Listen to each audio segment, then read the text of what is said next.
بسم اللہ الرحمن الرحیم۔ میں ہوں محمد نصر اللہ اور آپ دیکھ رہے ہیں یوٹیوب چینل۔ آج ہم جو قومی سلامتی کا اجلاس ہوا ہے ان کیمرہ، اس کے بارے میں بات کریں گے، جس میں آرمی کی اعلیٰ قیادت army chief general Qamar Javed Bajwa صاحب اور DGISI فیض حمید صاحب اس میں شریک ہوئے ہیں۔ اپوزیشن اور حکومتی ارکان نے اس کے اندر شرکت کی ہے۔ تو اس سے ایک پہلے ویڈیو میں ہم نے یہ بات کی تھی شہباز شریف صاحب کی پالیسی کے بارے میں کہ نون لیگ کی پالیسی میں ایک بہت بڑا ٹوسٹ آیا ہے۔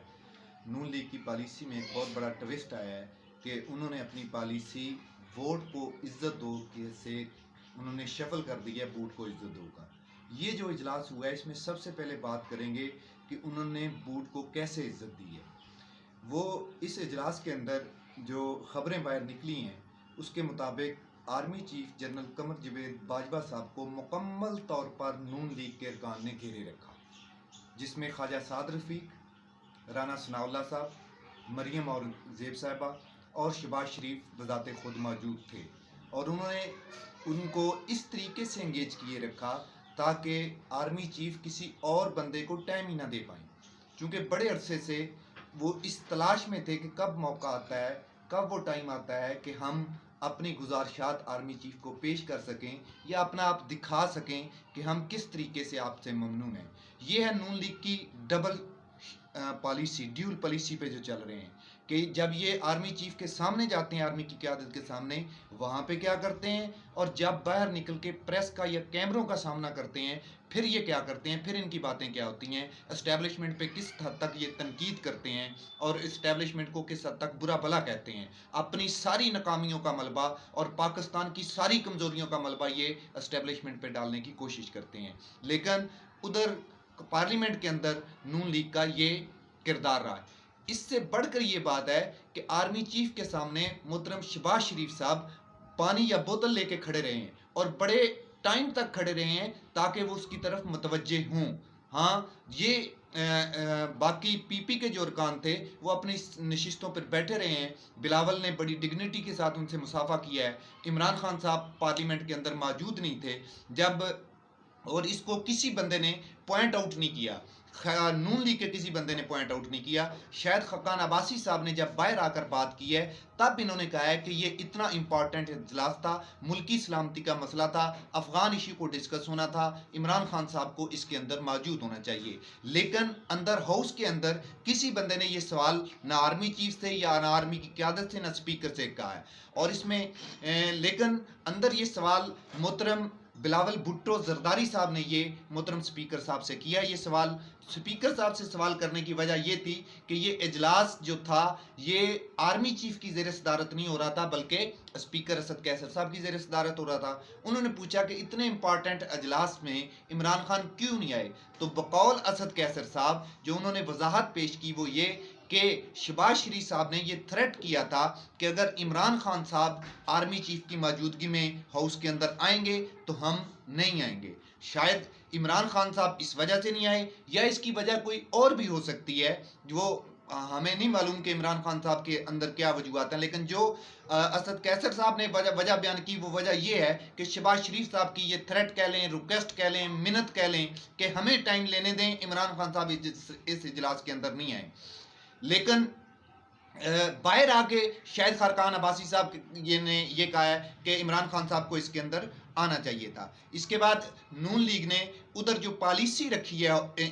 ان ہاؤس وہ یہ تھی کہ آرمی کی تھرو آؤٹ تعریف کی ہے، آرمی قیادت کی تعریف کی ہے، آرمی کی پالیسیز کی تعریف کی ہے، اسٹیبلشمنٹ کی تعریف کی ہے، اسٹیبلشمنٹ کا جو کردار ہے افغانستان کے اندر اس کی تعریف کی ہے، اطمینان کا اظہار کیا ہے قومی سلامتی کے اوپر، ایون دیٹ کہ ایک لمحے میں شہباز شریف صاحب نے کمپیریزن جب کیا ضیاء الحق صاحب کی پالیسیز کا اور جنرل قمر جاوید باجوہ صاحب کی پالیسیز کا، تو انہوں نے ضیاء الحق کو بھی برا بھلا کہا، بلکہ وہ اس حد تک آرمی چیف کی خوشامد میں، بوٹ کو عزت دو کی پالیسی میں، خوشامد میں، مطلب کہ اس حد تک چلے گئے، انہیں یہ بھی خیال نہیں آیا کہ وہ شخص جو ہمارا روحانی باپ ہے، جو ہمیں سیاست میں انٹر کرنے کا سبب بنا ہے، اس کی وجہ سے مطلب کہ آج ہم اس مقام پر پہنچے ہیں، انہوں نے اس کو بھی رگیدا اور اس کو بھی انہوں نے برا بھلا کہا ہے۔ اس کے علاوہ عمران خان، اس کے علاوہ جو ہے بات ہوئی ہے وہاں پہ जो इमरान खान साहब की अदम मौजूदगी का जो जवाब दिया है, उसके अलावा बिलावल भुट्टो जरदारी ने जो बात की है वहाँ पे, बिलावल भुट्टो जरदारी ने जो बात की है वहाँ पे, वो बात ये की है उन्होंने कि एक तो मोहसिन दावड़ और अली वजीर के बारे में बात की है कि अली वजीर को छोड़ दिया जाए, वहाँ जो आर्मी ने जो वो कानून नाफज करने वाले इदारों की हिरासत में है उसको रिलीज कर दिया जाए। इस पे आर्मी चीफ ने 2-3 मरतबा जो पहले जवाब दिया है वही जवाब दोबारा दिया है कि अली वजीर का और मोहसिन दावड़ का हमसे मसला ये नहीं है कि वो फौज को गालियां देते हैं। उन्होंने कहा कि वो मुझे गालियां दें, मुझे लोगों ने गालियां भी दी हैं, पहले भी दी हैं, पहले आर्मी चीफ को भी गालियां दी हैं, वो मुशर्रफ को गालियां दें, वो ज़ियाउल हक को बुरा भला करें। ऐसा इंडिविजुअल जब हमें गाली देंगे हम कभी भी किसी को नहीं पूछते हैं ना पूछेंगे, मगर जब ये बासियत मजमूई फौज के इदारे को गाली देते हैं, फौज के इदारे को बुला भला कहते हैं, मतलब कि फिर ये हमारी दुश्मनी है उनके साथ, इसके अलावा कोई नहीं। और उसकी जो फौज के साथ दुश्मनी है वो हम उसे इस वजह से नहीं मतलब कि उसको हिरासत में लिया कि उसने फौज को या मुझे गाली दी है। उन्होंने कहा कि वो तो मसला ही कुछ और है। मैं कई मरतबा बता चुका हूं कि उनके गैर कानूनी कारोबार थे मुख्तलिफ किस्म के, जिसमें एक अड्डे का मसला जिसके बारे में पहले भी एक्सप्लेन किया है कि उसकी वजह से वो जब उनका कारोबार इस ऑपरेशन की वजह से बंद हुआ, उनको असल मसला कंसर्न उससे अपने कारोबार से जो नाजायज कारोबार था उसको असल कंसर्न पाकिस्तान या पाकिस्तान की सलामती से नहीं है या पश्तूनों से नहीं है। इस पे आर्मी चीफ ने बड़ा खुलकर बयान दिया। और जब मोहसिन दावड़ ने ये बात की तो मोहसिन दावड़ को आर्मी चीफ ने बड़ा ताकतवर किस्म का जवाब दिया। उन्होंने कहा कि आपने मुख्तलिफ लोगों के हकूक के लिए आवाज उठाई है, कभी आपने शोहदा के हक के लिए आवाज उठाई है, कभी आप किसी शहीद के घर में गए हैं, कभी आपने किसी शहीद के बच्चों का पूछा है, उसकी बेवा का हाल पूछा है। आपको पता है कि सबसे मुश्किल वक्त मेरे ऊपर वो होता है जब किसी माँ का अकलौता बेटा जो 22 साल जवान होता है वो बॉर्डर पे शहीद हो चुका होता है, उसके घर वालों का सामना करना। कभी आपने इसको फेस किया है? कभी आपने उनके जज्बात का ख्याल किया है कि जो सियाचिन में बैठे हैं, जो ग्लेशियर में बैठे हैं, जो बॉर्डर पे फ्रंट लाइन पे लड़ रहे हैं, जो रातों को ड्यूटियां देते हैं, कभी आपको उनके जज्बात का तो एहसास नहीं हुआ?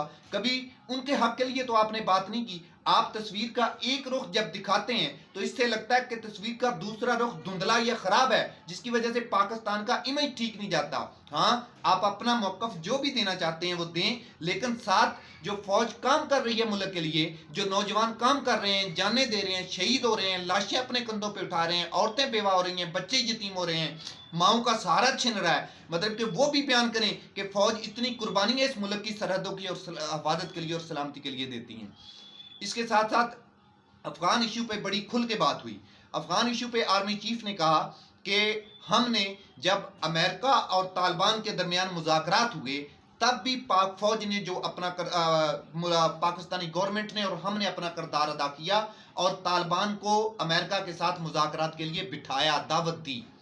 और अब जो सिचुएशन बनने जा रही है इसके अंदर भी वो भले शुमाली उताद हो, वो भले उनकी पॉलिटिकल गवर्नमेंट हो, वो भले तालिबान के मुख्तलिफ धड़े हों, हमने तमाम को बिठाया फिर कि अफगानिस्तान का अगर कोई हल पॉसिबल है वो हल ये है कि ये सारे ग्रुप मिलके कंसेंसस के साथ इलेक्शन करवाएं और अफगानिस्तान की गवर्नमेंट जिस बंदे को नॉमिनेट करेगी वो बंदा अफगानिस्तान का और अफगान हुकूमत का नुमाइंदा होगा। यही पुरअमन हल है। पाकिस्तान यही किरदार अदा कर सकता था, ये किरदार पाकिस्तान ने अदा किया और वो किरदार अदा करने की वजह ये थी कि पाकिस्तान के हक में ये बात है कि अफगानिस्तान में अमन हो, अफगानिस्तान में प्रॉस्पेरिटी हो, अफगानिस्तान में पॉलिटिकल स्टेबिलिटी हो, अफगानिस्तान में सुकून हो। इसकी वजह से पाकिस्तान के अंदर भी सुकून होगा, अमन होगा और खुशहाली आएगी। इसके साथ जब ये तकरीबन मुलाकात थी, जो इजलास था, ये तकरीबन 8-8.25 घंटे के पर मबनी था। तो इस पे आर्मी चीफ ने कहा कि अगर आपकी तशफ़ी नहीं हुई है इस पे तो हम एक और सिटिंग करने के लिए भी तैयार हैं। वो हो सकता है इट मे बी पॉसिबल कि ईद से पहले पहले इस तरह का एक अजलास और भी हो। बाहर एज ए मजमूई नून लीग, पीपी और हुकूमती अरकान ने अफगानिस्तान के ऊपर और बॉर्डर की जो पॉलिसी थी इसके ऊपर आर्मी के ऊपर अपने इत्मीनान का इजहार किया और आर्मी का शुक्रिया अदा किया। बहुत शुक्रिया।